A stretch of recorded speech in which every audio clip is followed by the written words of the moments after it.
What's going on, everyone? Bran here from Bloody Breakdown, and I'm about to give you my top 10 favorite horror films of 2022. Let's get into it.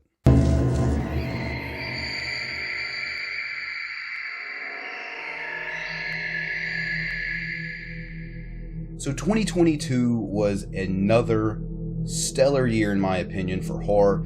I think the last several years have been, if I'm being perfectly honest with you. I think we've got a good mixture of nostalgia and even new properties coming out that have really been, just like I said earlier, stellar.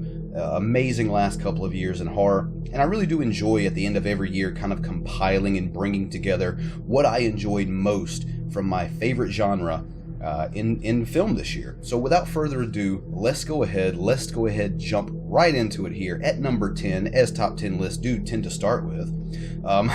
With number 10, Barbarian. Now I know a lot of people out there are going to say, hey man, this movie definitely deserves to be higher up on this list than what you've got it at. And to those people, I say, you know what, maybe you're right. And this is the point in time where I definitely want to let everyone know, just to, put it out here, because I know sometimes people get a little serious about their films, myself included, is that this top 10 list is just my personal opinion. I'm not going on anything as far as the money the film made, as far as what other critics out there said in general about it. This is just my own personal opinion. But yes, Barbarian was a fantastic film. However, I feel like even saying that I did enjoy it, even saying that it was something very different, with the exception of Justin Long getting fucked up, because there's nothing different about Justin Long getting himself obliterated in every horror film that he's ever been a part of.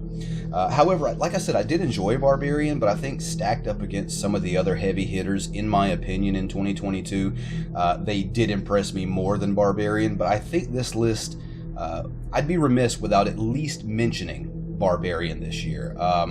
Very interesting film. I'm always a fan of, anytime I see Richard Brake, I'm automatically invested. I don't know what it is about the guy's face and his movements when he acts, but they always draw me in. So it was good to see him, good to see Justin Long again. We even got a little Pennywise in there for a little bit.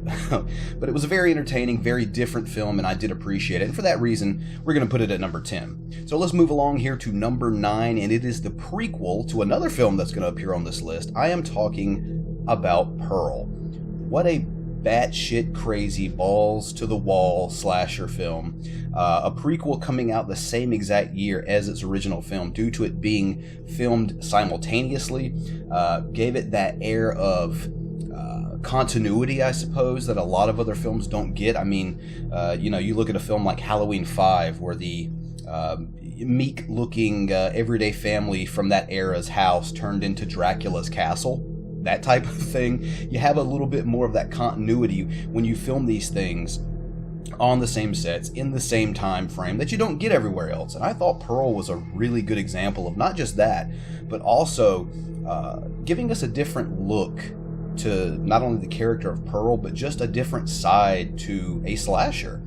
I think, we're going to talk about this later when we talk about X, but the elderly Pearl was in and of itself, I won't say a new addition to slashers, but it's just something you don't see that often. And getting the prequel to this character, seeing how she grew up, seeing how she was very troubled at a young age, and just kind of seeing how all these elements came together to make her fly off the bat. Some of it being, her own doing, and some of it being things that she really wasn't able to help. It's a very interesting story, and it's a very different look that we don't get to see a whole lot from the slasher killer's perspective. So I definitely enjoyed Pearl. And like I said, we'll be talking about its predecessor, in many ways, X, here later on. So coming in at number 8 is the Hulu original Hellraiser from 2022, obviously. I gotta be real with you, I still have a review of this film that I'm kind of sitting on, some finishing touches I want to put on it, but it was one of my favorite films of the year. I did enjoy the new Pinhead. I've never been able to say that since Doug Bradley left, and I'll be honest with you, even in some of the later films Doug Bradley was in as Pinhead, I can't really say I enjoyed the films overall. In my opinion, this is probably the best Hellraiser since two or three. I've always been the type of guy to kind of feel like the first two were amazing. The third one's kind of, it's decent, let's put it like that. But the rest of the franchise has never really appealed to me all that much. I thought this was the first one in a long time that really appealed to me. I enjoyed the look of the Cenobites. I enjoyed a take on the Cenobites that were somewhat familiar, but also very refreshing.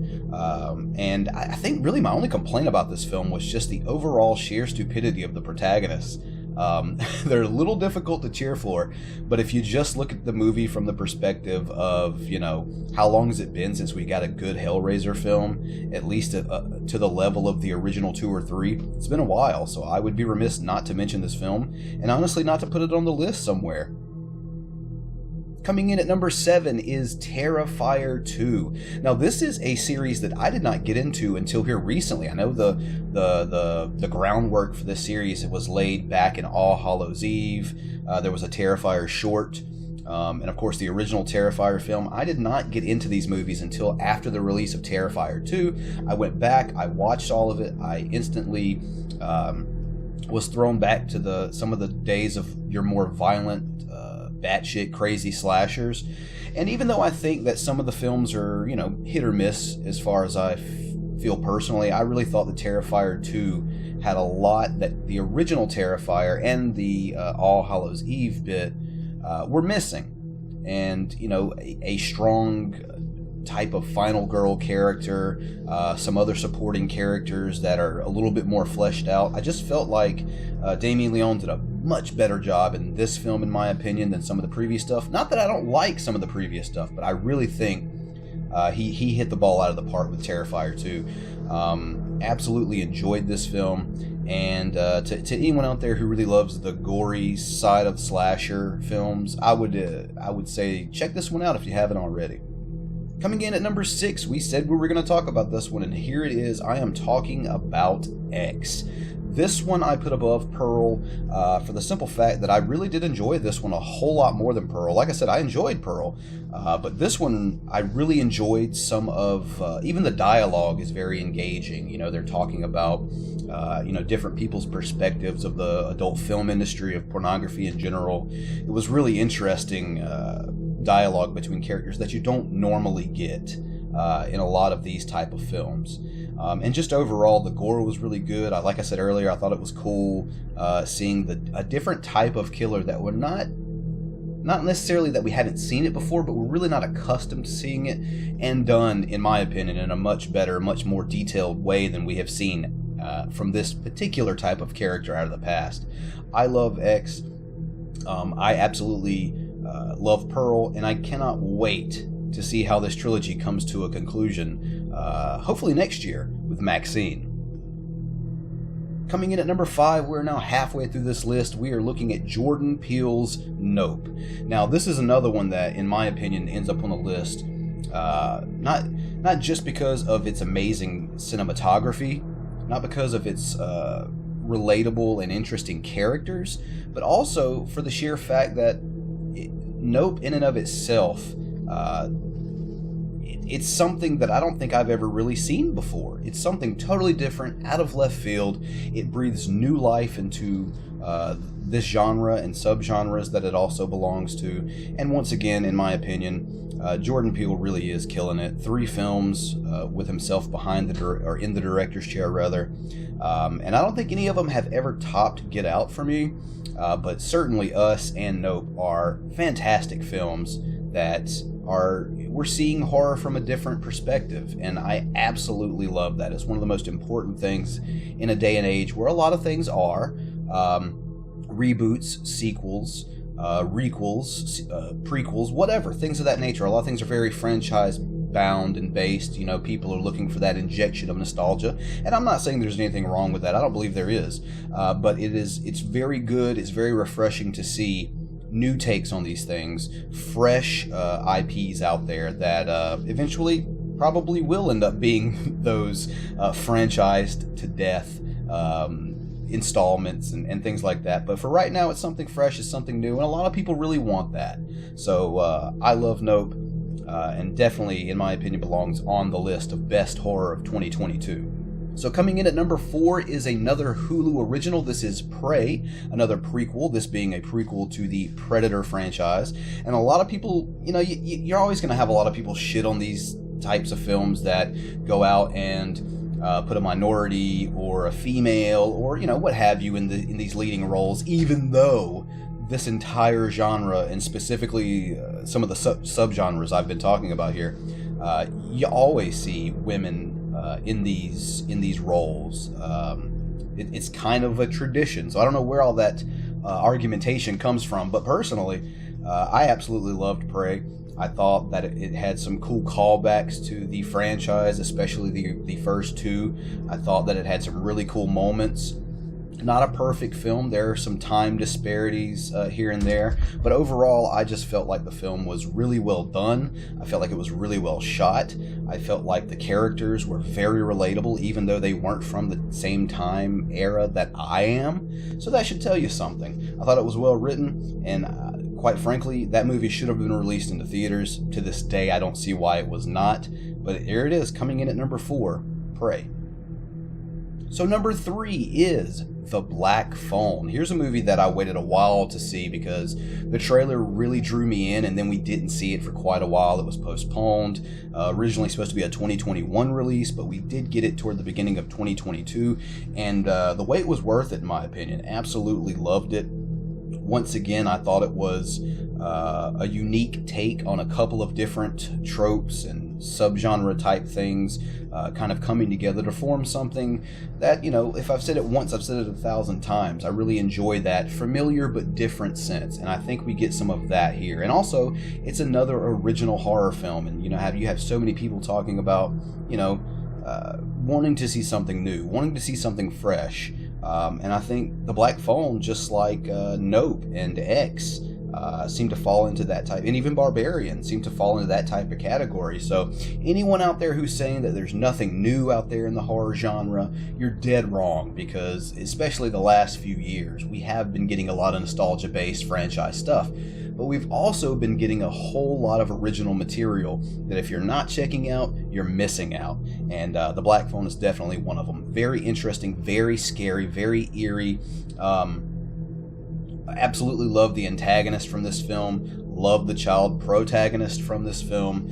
Very character driven, and the characters are amazingly written. And once again, a well shot film. Number 2 is Scream 5. And yes, I am going to call it Scream 5. I'm going to stop calling this thing Scream 2022 now that we know the new installment will in fact be called Scream 6.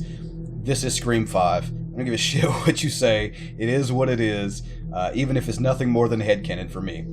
Absolutely loved Scream 5. I thought it did a brilliant job of taking what we've seen, what we love, what we know from this franchise, and bringing it over once again into a new generation, while at the same time opening the doors for so many possibilities on where this franchise can go post Scream 5. And it obviously was a financial hit, because we've already got a Scream 6, like I said earlier, coming this March. So I think the film did a good job of satiating that nostalgia and also opening the door to new characters, new stories, new elements to be brought into this franchise that previously could not have been done. So absolutely loved Scream. There's a damn good reason it's number 2. It had to battle neck and neck for what I'd pick as number 1 this year, but in the end it came down to a few key elements that pushed it over the edge. I was really sad to put Scream at number 2, honestly, because I enjoyed it that much. But it is what it is, and it's definitely, no bad thing at all to be number 2 out of the top 10 of something for an entire year. Fantastic film. Can't wait to see the follow-up or follow-ups, finger crossed. But yeah, love Scream. That's why it's at number 2. Alright, so coming in at number 1, it is now time to piss a lot of people off, because this movie did in fact split the slasher subgenre fans, split the horror fans, and it split the Halloween fans. Ladies and gents, you're either going to love me for this or you're going to hate me for this. Either way, leave your comments down below. My pick for number 1 best horror film of 2022 is Halloween Ends. Now, before everyone out there goes apeshit, let me explain myself. I totally get why there are a lot of people out there that do not like this installment, in the Halloween franchise. I get your arguments. I just simply disagree with them. I thought that this was a very fresh take on a franchise that has very few places left to go, that I think that the studios are willing to go, if you get what I'm saying. I think a lot of people out there would like to see maybe a sequel to Halloween 3. I don't think the studios are going to be willing to do that. I think there are a lot of people out there that would like to see maybe a legacy sequel straight direct to Halloween 4 with Jamie Lloyd. I don't think the studios are going to do that. So like I said, I think there's not a lot of places they're willing to go that is different, that is a refreshing take. And I think Halloween Ends did that. They went and they took an element from Halloween, the end of Halloween 4 going into Halloween 5 that a lot of people thought they dropped the ball on, which is, you know, is Michael's evil, is his rage, whatever you want to call it, are other people susceptible to that? Could it be passed along? And that is something that this movie went into and did a way better job of going into detail than Halloween 4 did, Halloween 5 did. I think that once you reach a certain point where it's like, okay, this is going to be the end of this story, you kind of have to explain a little bit without going too far, because anytime we have really seen Michael attempt to have some sort of origin story or why he is what he is, I think it falls on its face. And I think this is the only time they have ever tried to give you something that it didn't completely fall on its face. And I think it was because they gave it to you, but they made it very vague. A lot of it is you kind of have to watch for clues to kind of inform your opinion, and kind of just fill in the blanks on your own with what you think. And I think that's incredible. Look at Michael's mask. You know, going back to 1978, it's a blank slate that you can project your fears onto. And I feel like an explanation, or even a quasi-explanation, was done extremely well. I like the character of Corey. I like Jamie Lee Curtis in this film. I liked pretty much every character in this film. I really didn't have any characters that I disliked unless I was supposed to, like the bullying band member characters. But I love the fact that you get to see what Michael's legacy has done to the city. You get to see that, you know, the whole changing shape thing about, you know, evil never dies, it simply changes shape, given Michael's nickname. I just thought it was very beautifully written. Love the way this film is shot. And overall, if this is the last Halloween, which I highly doubt that it is, I couldn't think of a better way to go out. Absolutely loved it. You know, months later after seeing this film, the ending, cutting to Don't Fear the Reaper, still gives me goosebumps. Absolutely love this movie. So there it is, folks. That is my top 10 favorite horror films of 2022. And right now, I would love for you all to go down in the comment section and leave me your top 10 horror films of 2022. I'd love to hear everyone's opinions.